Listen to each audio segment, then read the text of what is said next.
Hi, everybody. I'm Mr. Moonlight, aka Alex, and I'm here to read to you another story out of the Tales of Beedle the Bard by J.K. Rowling. Before we start, three quick things. Number one, I do not support J.K. Rowling or any of her opinions. I myself am trans and I refuse to put a single penny into this woman's wallet.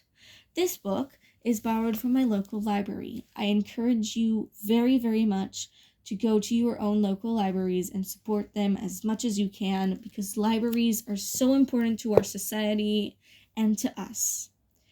Second, for today's incense, we have no incense because apparently my room, despite me not smoking, smells like cigarettes.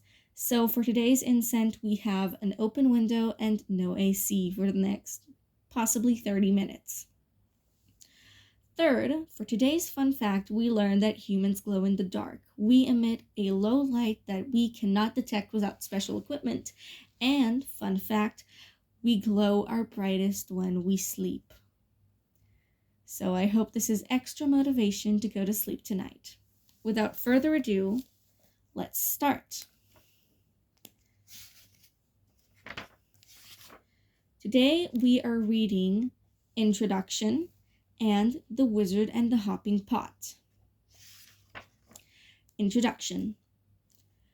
The Tales of Beedle the Bard is a collection of stories written for young wizards and witches. They have been a popular bedtime reading for centuries, with the result that the Hopping Pot and the Fountain of Fair Fortune are as familiar to many of the students at Hogwarts as Cinderella and Sleeping Beauty are to Muggle, non-magical children. I forgot a word there. Beedle's stories resemble our fairy tales in many aspects. For instance, virtue is usually rewarded and wickedness punished. However, there is one very obvious difference. In Muggle fairy tales, magic tends to lie at the root of the hero or heroine's trouble. The wicked witch has poisoned the apple, or put the princess into 100 years' sleep, or turned the prince into a hideous beast. In the Tales of Beedle the Bard, on the other hand, we meet heroes and heroines who can perform magic themselves, and yet find it just as hard to solve their problems as we do. Beedle's stories have helped generations of wizarding parents to explain this painful fact of life to their young children, that magic causes as much trouble as it cures. Another notable difference between these fables and their Muggle counterparts is that the Beedle's witches are much more active in seeking their fortune than our fairy tale heroines. Asha, Althea, Amada, and Babbity Rabbity are all witches who take their fates into their own hands, rather than taking a prolonged nap or waiting for someone to return a lost shoe. The exception to this rule, the unnamed maiden of the warlock's hairy heart, acts more like our idea of a storybook princess.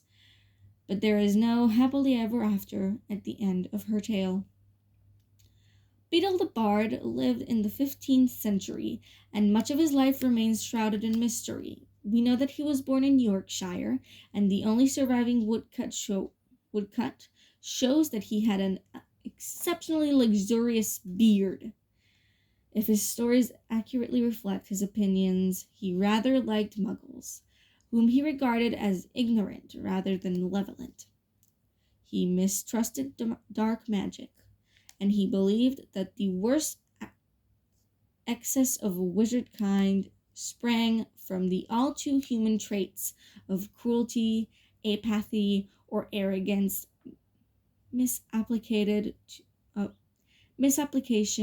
arrogant misapplication of their own talents.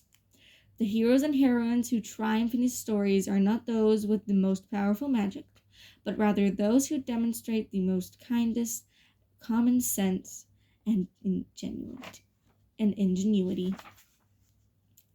One modern-day wizard who held very similar views was, of course, Professor Albus Percival Wulfric Brian Dumbledore, Order of Merlin, First Class, Headmaster of Hogwarts School of Witchcraft and Wizardry, Supreme Mugwump of the International Confederation of Wizards, and Chief Warlock of the Wizengamot.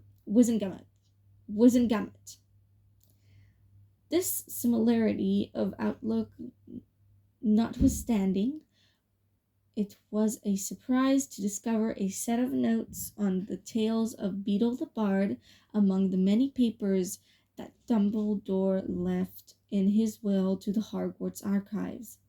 Whether this commentary was written for his own satisfaction or for future publication, we shall never know.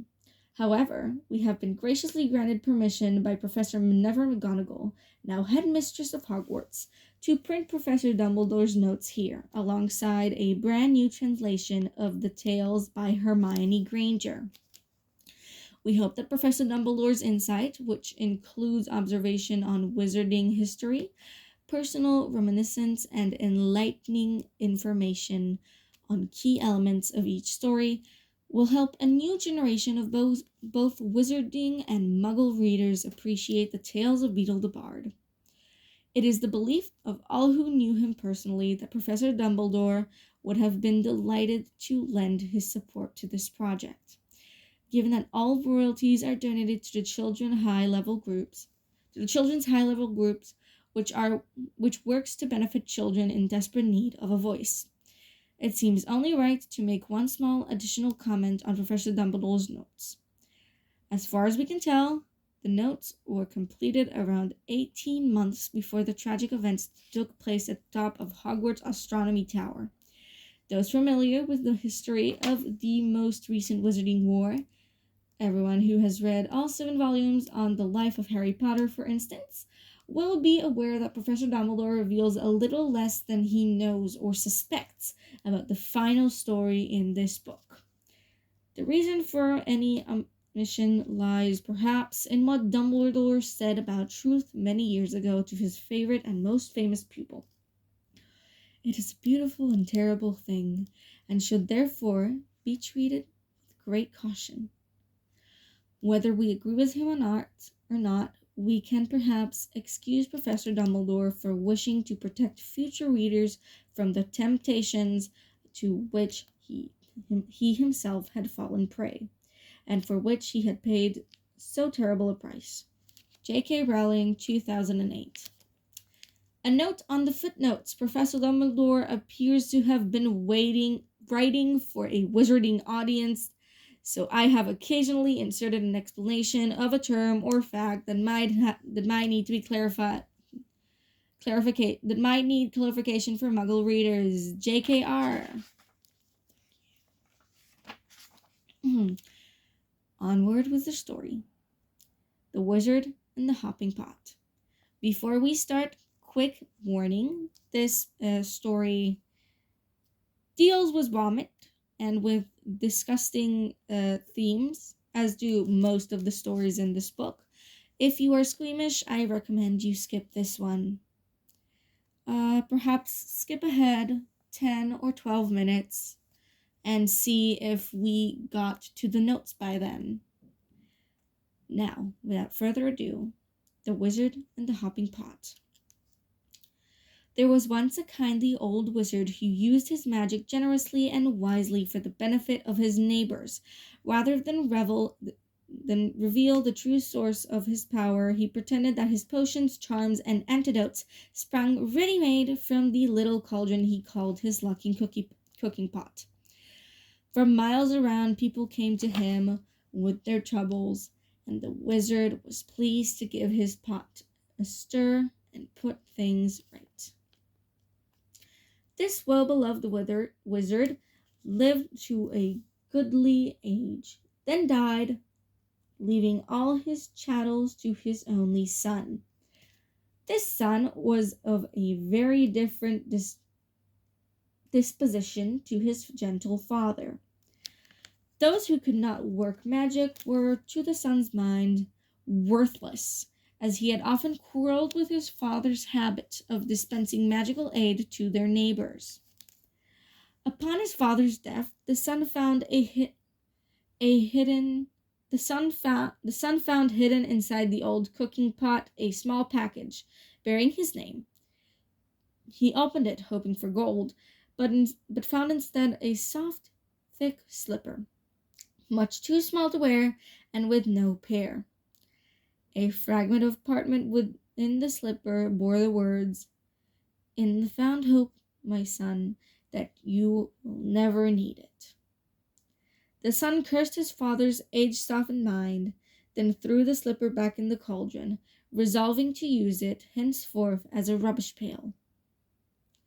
That very night a peasant woman knocked on the front door. "My granddaughter is afflicted by a crop of warts, sir," she told him. "Your father used to make a special poultice in that old cooking pot." "Begone!" cried the son. "What care I for your brat's warts?" And he slammed the door in the old woman's face. At once there came a loud clanging and banging from his kitchen. The wizard lit his wand and opened the door. And there, to his amazement, he saw his father's old cooking pot. It had sprouted a single foot of brass and was hopping on the spot in the middle of the floor, making a fretful noise upon the flagstone. The wizard approached it in wonder, but fell back hurriedly when he saw that the whole of the pot's surface was covered in warts. "Disgusting object!" he cried, and he tried firstly to vanish the pot, then to clean it by magic, and finally to force it out of the house. None of his spells worked, however, and he was unable to prevent the pot hop. None of his spells worked, however, and he was unable to prevent the pot hopping after him out of the kitchen, and then following up to the bed, clanging and banging loudly on every wooden stair. The wizard could not sleep all night for the banging of the warty old pot by his bedside, and next morning the pot insisted upon hopping after him to the breakfast table. Clang, clang, clang went the brass-footed pot, and the wizard had not even started his porridge when there came another knock on the door. An old man stood at the doorstep. "'Tis my old donkey, sir," he explained. "Lost she is, or stolen, and without her I cannot take my wares to the market, and my family will go hungry tonight."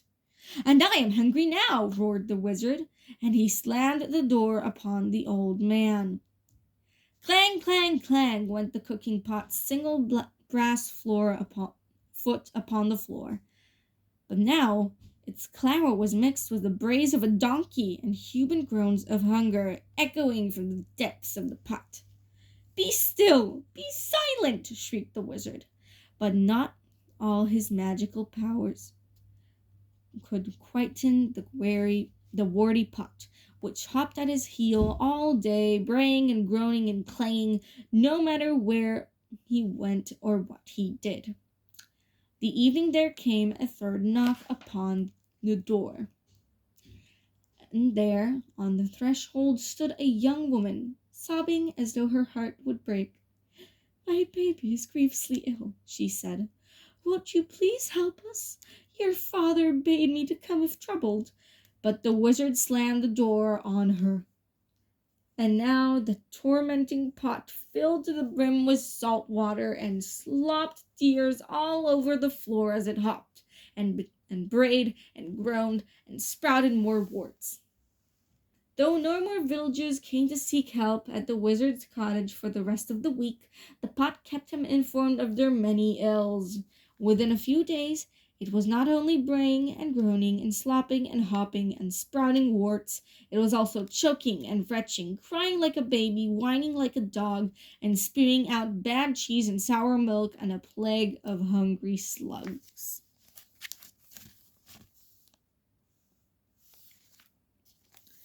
The wizard could not sleep or eat with the pot beside him, but the pot refused to leave, and he could not silence it or force it to be still. At last the wizard could bear it no more. Bring me all your problems, all your troubles, and your woes, he screamed, fleeting into the night, with the pot hopping behind him along the road into the village. Come, let me cure you, mend you, and comfort you. I have my father's cooking pot, and I shall make you well. And with the foul pot still bouncing along behind him, he ran up the street, casting spells in every direction. Inside one house, the little girl's warts vanished, and as she slept, the lost donkey was summoned from a distant briar patch and set down softly in its stable. The sick baby was doused in dittany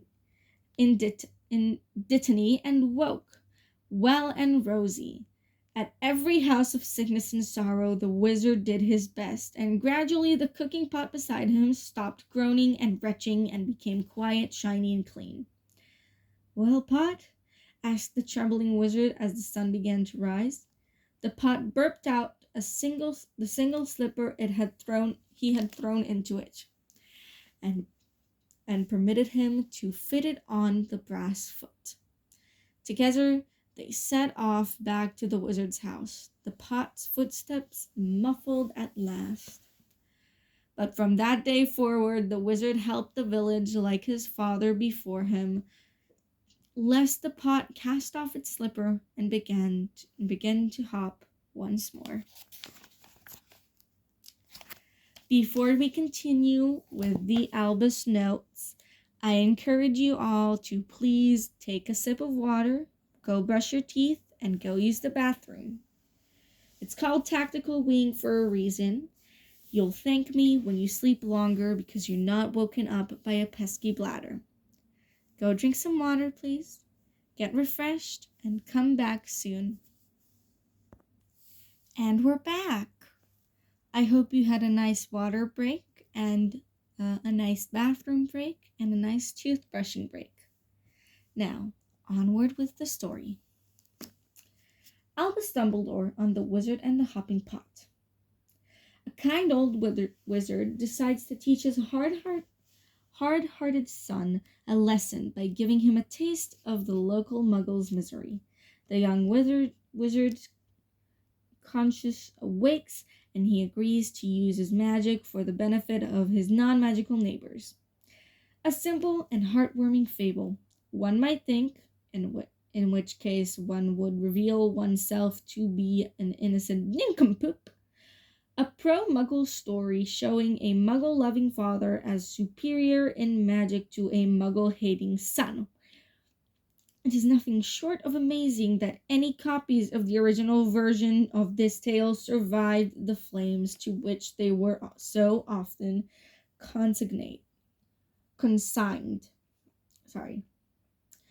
Beedle was somewhat out of step with his times in preaching a message of brotherly love for muggles. The persecution of witches and wizards was gathering pace all over Europe in the early 15th century. Many in the magical community felt, and with good reason, that offering to cast a spell on the muggle next door's sickly pig was a tantamount to volunteering to fetch the firewood for one's own funeral pyre. Footnote number 1. It is true, of course, that genuine witches and wizards were reasonably adept at escaping the stake, block, and noose. See my comment about La Cité de la Pin in the commentary on Babbity Rabbity and her cackling stump. However, a number of deaths did occur. Sir Nicholas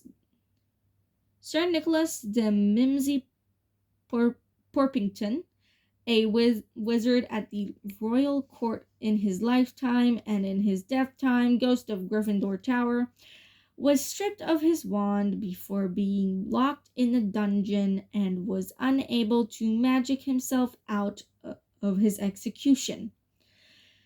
The wizarding families were particularly prone to losing younger members whose inability to control their own magic made them noticeable and vulnerable to muggle witch hunters.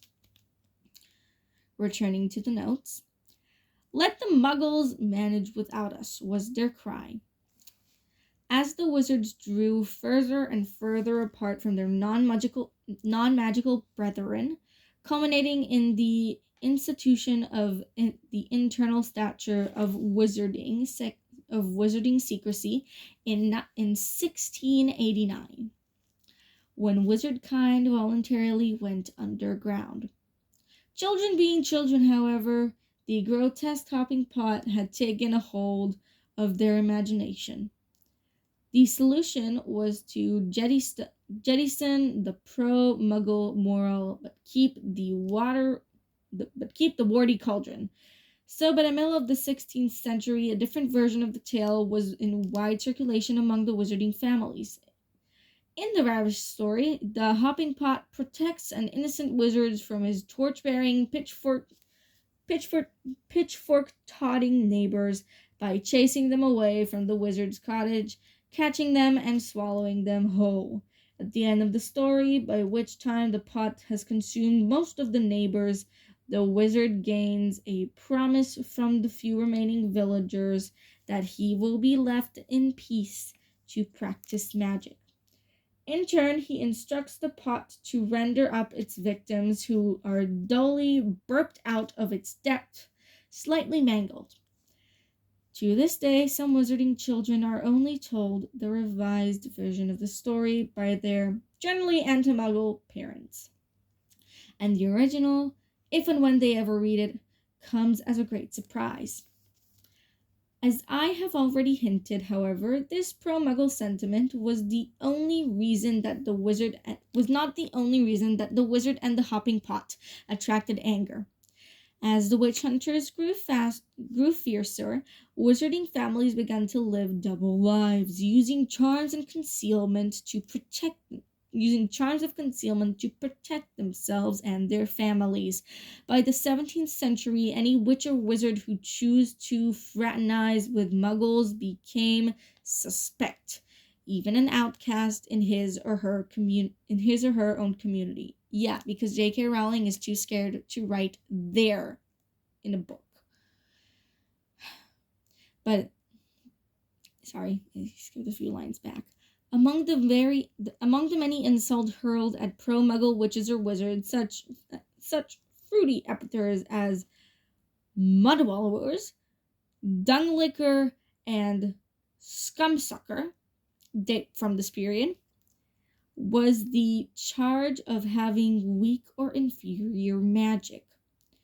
Influential wizards of the day, such as Brutus Malfoy, editor of Warlock at War, an anti-Muggle periodical, perpetuated the stereotype that a Muggle lover was about as magical as a squib. Footnote number 2, a squib is a person born to magical parents, but who has no magical powers. Such an occurrence is rare. Muggle-born witches and wizards are much more common. J.K. Rowling. In 1675, Brutus wrote, "This we may state with certainty, any wizard who shows fondness of the society of muggles is of low intelligence, with magic of a feeble and pitiful, that he can only feel himself superior if surrounded by muggle pigmen.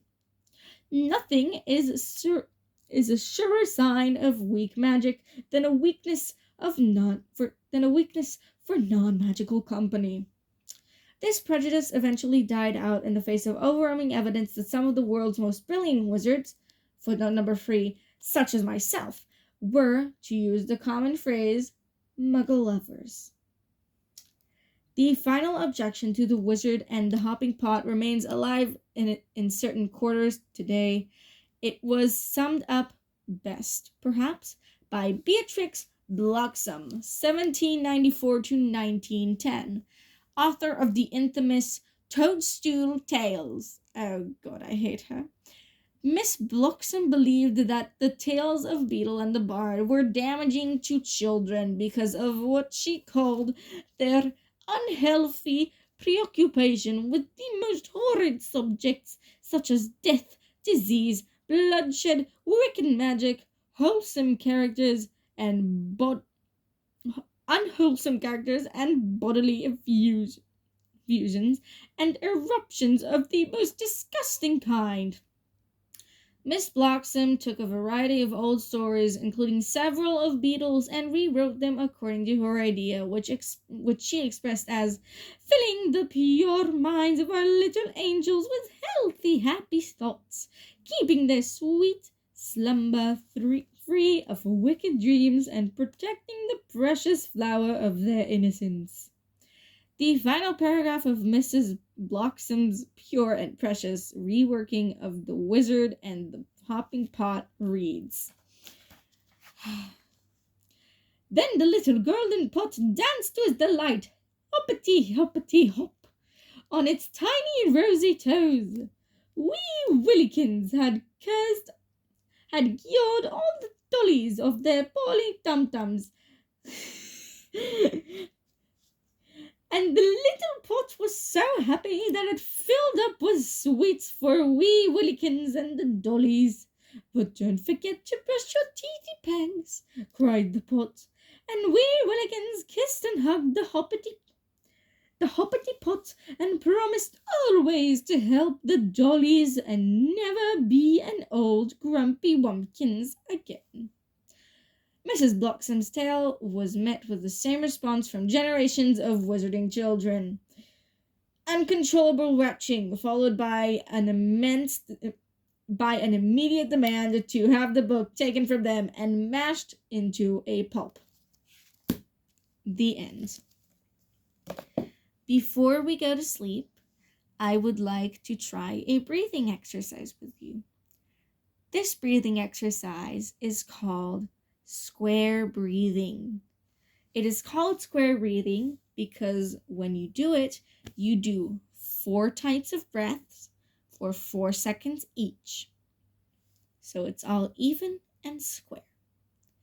You start by taking a deep breath. 1, 2, 3, 4. Then hold. 1, 2, 3, 4. Exhale. 1, 2, 3, 4. And hold. 1, 2, 3, 4.